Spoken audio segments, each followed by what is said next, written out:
Zebur 83. Munaccat.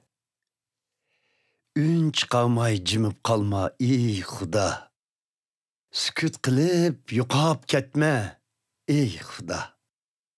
Chunki sana o'ch bo'g'anlar bosh ko'tarib chiqmoqda. Sana düşman bo'g'anlar shuncha davron salmoqda. Ular qulluq ishlatib suiqasd qilar xalqingga. Qarşı plan tüzüşer sen qadirliganlarga.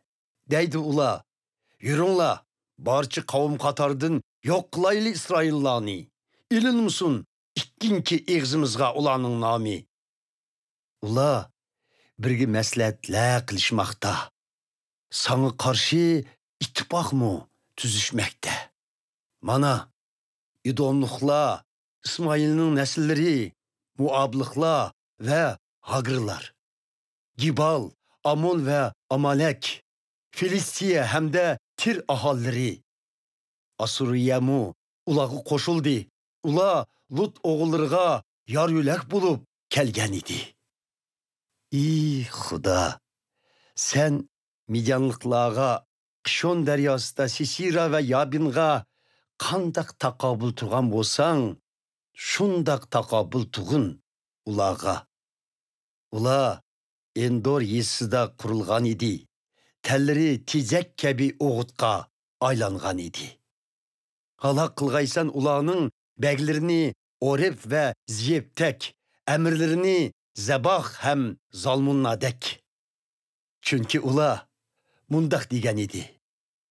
Özümüzning milki qilib alayli, Xudoning kimen yaylaqlarini. Ey ilohim, sersan qilivet ulanı, borandı qalgan qamgaqtek, sorvetkin ulanı, şamaldı qalgan samandek. Köydürvetkin ulanı, otqı oxşaş, ormanlıqı tutaşqan, yalqun kabi tağ bağırga yamaşqan. Qoğlivetkin ulanı, borunun bilen, vehimi sal ulağa, quyunun bilen.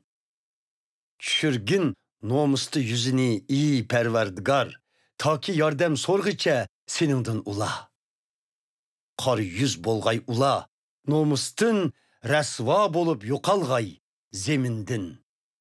Ula bilsun ki faqat perverdigar, pütkül cahanda en büyük turar.